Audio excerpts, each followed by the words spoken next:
எப்படி இருக்கீங்க? இயேசு கிறிஸ்துவின் இனி நாமத்தில் வாழ்த்துக்கள் பல. இன்றைய நாளில் நீதிமானாமாறு மாற்றும் நீதிமொழிகள் 26வது நாள் 26வது அதிகாரம் இருக்கிறது. மூடன் கையிலே செய்தி அனுப்புகிறவன் தன் கால்களையே தரித்து கொண்டு நஷ்டத்தை அடைவான். மூடன் கையில் செய்தி அனுப்ப, ஏதாச்சும் செய்தியை கொடுத்தீங்கன்னா மூடன் கையில் செய்தி கொடுத்தா எப்படி இருக்கும்? அவன் போய் சேருவானா? அவன் போயிட்டு நீங்கள் ஒன்று சொல்லுவீங்க, அவன் ஒன்று செய்வான். சொல்கிற காரியம் அது போய் சேராது. அப்போ ஒரு ஃபேக்ட்ரியில் வைப்பாங்க. ஃபேக்ட்ரியில் என்ன பண்ணுவாங்க, அது இன்னும் டெஸ்ட் வைப்பாங்க. அப்போ என்னென்னா எப்படி கம்யூனிகேஷன் சொல்லி ஒன்று ஸ்கீம் இருக்குது. கம்யூனிகேஷன்னா நீங்கள் ஒன்று சொல்லுவீங்க, ஒரு 10 பேர் இருப்பாங்க. இன்னும் கடைசியில் போய் சேரப்போ அதுக்கு நீங்கள் என்ன சொல்லுவீங்க, அதுக்கு எதிர்மாறாக தான் போய் சேரும் செய்தி. அப்போ மூடங்கிட்ட சொன்ன மூடம் என்ன ஒன்றுமா, நீங்கள் கொடுக்குற செய்தி போய் அப்படியும் சொல்ல மாட்டான். போகிற வழியில் எவங்கிட்ட பேசிட்டு என்னென்னு பண்ணிட்டு இருக்கானா, நீங்கள் ஒன்று சொல்லுவீங்க, அவனும் போய் சொல்லுவான். அப்போ மூடங்கிட்ட செய்தி அனுப்பக்கூடாதுங்கிறார். ஏன்னா அறிவாளிகிட்ட சொல்லி பாருங்க, அவன் அப்படியே ஞாபகத்துக்கு வைப்பான், அப்படியே கொண்டு போய் அந்த செய்தி கொடுப்பான். நீங்கள் இப்போ அதனால தான் மூடங்கிட்ட செய்தி அனுப்பாதீங்க அப்படிங்கிறப்ப. அப்போ தேவனுக்கு பிரியமான காரியங்களை செய்யும்படியாக இருக்கணும்னா உங்களுக்கு நல்ல ஞானம் வேணும். அப்போ நீதிமான இருந்தேன்னா நீங்கள் பண்ணுங்க, மூடன் கையில் எந்த ஒரு காரியத்தை சொல்ல மாட்டீங்க அப்படிங்கிறப்ப. நாயானது தான் கக்கினதை தின்னும்படி திரும்புவது போல மூடனும் தன் மூடத்தனத்துக்கு திரும்புகிறாங்கிறப்ப. நாய் தான் கக்கினதை திரும்ப எடுத்து சாப்பிடுவோம்.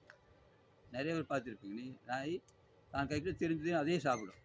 அப்போ நம்ம என்ன பண்ணணும், அதுலேருந்து அது மாதிரி நம்ம செய்யக்கூடாது. நீதிமானம் இருந்தானே என்ன பண்ணணுங்க, மறுபடியும் அதே வேலைக்கு போகக்கூடாது. நீதிமானம் இப்போ செய்ய மாட்டேங்க. அப்படி ஒரு காரியத்தில் தவறான காரியம் செஞ்சால் மறுபடியும் அதே திரும்ப செய்ய மாட்டாங்க. நாய் அது மாதிரி செய்யும். நாய் என்ன பண்ணும், சாப்பிட கக்கிடும், மறுபடியும் அதே திங்கின்னு இருக்கும். அது மாதிரி நிலைமை வரக்கூடாது. அப்போ என்ன பண்ணணுங்க, மூடனும் தன் மூடத்தனத்துக்கு திரும்புகிறான். மூடன் இப்போ எத்தனை தடவை சொன்னாலும் அவன் பலபடியும் அதே தான் மூடத்தனத்தில் வச்சுருப்பான். அப்போ மூடத்தனம் இல்லாமல் நாம் தேவனுக்கு பிரியமான காரியங்கள் செய்ய முடியாத தேவன் என்ன பண்ணுங்க, எல்லாவற்றிலும் நம்மளை நீதிமானம் வச்சுருக்கான். அப்போ நீதியாக எல்லாத்தையும் நடக்கும். மறுபடியும் நீதிமானம் என்ன பண்ணுங்க, ஒரு தடவை தவறு செஞ்சால் அது திருத்திப்பான், திருத்திட்டு மறுபடியும் செய்ய மாட்டான். இப்போ நீதிமானாக இருக்க வேண்டியதாக இருக்குது. வழியில் போகையிலே தனக்கடாத வழக்கில் தலையிடுகிறவன் நாய் காதை பிடித்திருக்கிறவனை போல் இருப்பான்னு சொல்கிறார். வழியில் போகையில் தனக்கடாத வழக்கில் தலையிடுவானா.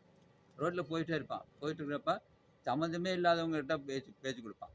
அப்போ அடி வாங்குவான், உத வாங்குவான், தேவையில்லாத காரியங்களே செய்வான். அதான் என்ன சொல்லுவாங்க, நாய் காதை இழுக்கிறவனை போல் இருப்பான். நாய் சும்மா படுத்திருக்கும், சும்மா படுத்திருக்க நாய் போய் இழுத்தோம்னா என்ன பண்ணுவாங்க, திரும்பி நம்மளை கடிக்க வரும். அப்போ அந்த மாதிரி கடி வாங்க வேண்டியதாக இருக்கும். ரோட்டில் நம்ம போனோம்னா கரெக்டாக நம்ம போகிறோம், நமக்கு தேவையில்லாத வேலையில் சம்மந்தம் இல்லாமல் இருக்கும். சம்மந்தம் இல்லாத காரியத்தில் நாம் தலையிடக்கூடாதுங்கிறப்ப. படுகுழியை வெட்டுகிறவன் தானே அதில் விழுவான், கல்லை புரட்டுகிறவன் மேல் அந்த கல் திரும்ப விழுங்கிறப்ப. படுகுழி வெட்டுறவன் நம்ம, படுகுழி மற்றவனுக்கு வெட்டினா அந்த குழி எனக்கு தனக்கே வெட்டுங்க மாதிரி. அப்போ நமக்குன்னு மற்றவங்களும் செய்கிறோம், அது தமக்கே வந்து விழுகும். அப்போ என்ன பண்ணுறாங்க, அதனால் சொல்கிறாரு, கள்ள நாவு தன்னால் கிளேசப்பட்டவர்களை பகைக்கும், இச்சகம் பேசும் வாய் அழிவை உண்டு பண்ணுங்கிறப்ப. கள்ள நாவு வேண்டாங்கிறப்ப, கள்ள நாவு தேவையில்லை அப்படிங்கிறப்ப. அப்போ தேவனுக்கு பிரியமான காரியம் மட்டும் நம்ம செய்யணும். அப்போ நீதிமானம் மாறணும்னு நினைக்க, கள்ள நாவு நம்மக்கிட்ட இருக்கக்கூடாது. நாய் தான் கைக்கினது திங்கிற மாதிரி திரும்ப திரும்ப பொல்லாத வழிகளிலே போகக்கூடாது. ஒரு தடவை பட்டுட்டிங்கன்னா மறுபடியும் அதிலிருந்து திரும்ப போகக்கூடாது. அதெல்லாம் அதுக்குனால தேவனுக்கு பிரியமான காரியங்களை மட்டும் நம்ம செய்யணும். அப்போ நீதிமானம் மாறணும்னா தேவன் என்ன சொல்லியிருக்காரு, நீதிமன்றம் என்ன சொல்லியிருக்காரோ அது பண்ணி கீழ்ப்படி நடக்கும்படி நடந்தால் தேவனுடைய ராஜ்யத்தை அடைந்து கொள்ள முடியும். உங்களை நீதிமானாக மாற்றி நீதிமான பெருகின் நிமித்தமாக ஜனங்கள் கலிகூறும்படியாக தேவன் தாமே ஆசீர்வதிப்பாராக. ஆமென்.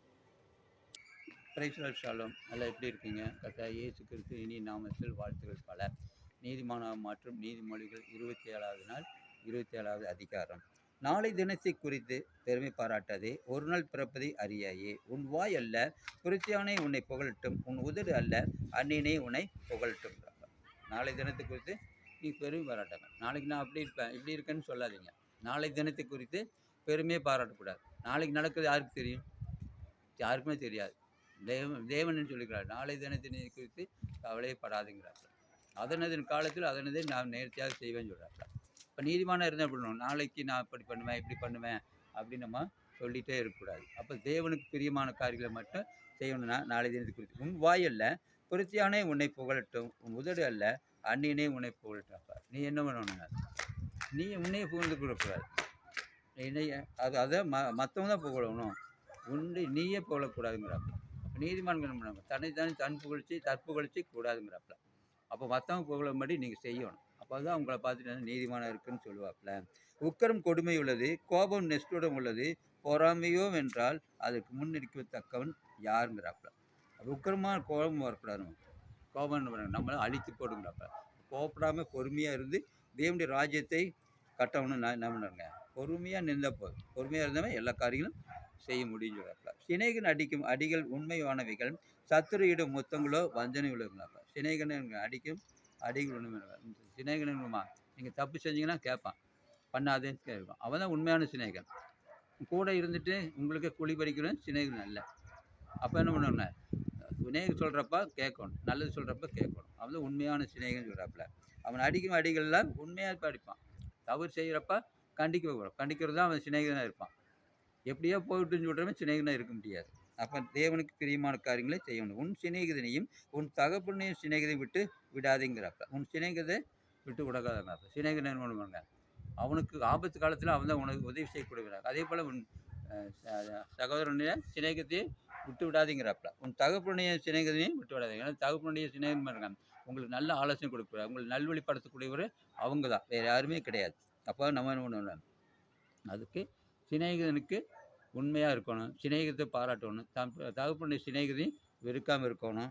அவங்க தான் நீதிமானாக மாற முடியாது. அத்திமரத்தை காக்கிறவன் அதன் கனியை புசிப்பான், தன் எஜமானை காக்கிறவன் கனமடைவன் சொல்கிறார். அத்திமரத்தை பாதுகாத்து வந்தீங்கன்னா உங்களுக்கு புசி கிடைக்கும். பாதுகாப்பு இல்லைன்னு புசி கிடைக்குங்களா? கிடைக்காது. அப்போ ஞானம் உள்ளவன் என்ன பண்ணுவாங்க, அத்திமரத்தை எதெல்லாம் பாதுகாக்கணுமோ அதெல்லாம் பாதுகாக்க வேண்டியதாக இருக்குது. அப்போ என் எஜமானை காக்கிறவன் கனமடைவன் சொல்கிறார். என்ன எஜமானை நம்ம காக்க வேண்டியது, ஏன்னா நம்மளோட கடமையாக இருக்குது.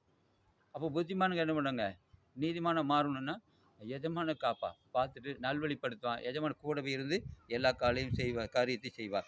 வெள்ளிக்கு குகையும் பொண்ணுக்கு புடமும் சோதனை, மனுஷனுக்கு அவனுடைய உண்டாகும் புகழ்ச்சியே சோதனைங்கிறாப்புல. வெள்ளிக்கு குகையும் பொண்ணுக்கு புடமும் சோதனைங்கிறாப்ப. அது புடமத்து நல்ல பொண்ணாக மாறணும்னு என்ன பண்ணுவாங்க, புடமிட்டு அதை நல்லா உருக்கி நல்ல பொண்ணாக மாற்றணும்னு என்ன பண்ணுவாங்க, அது சோதனை வரும்.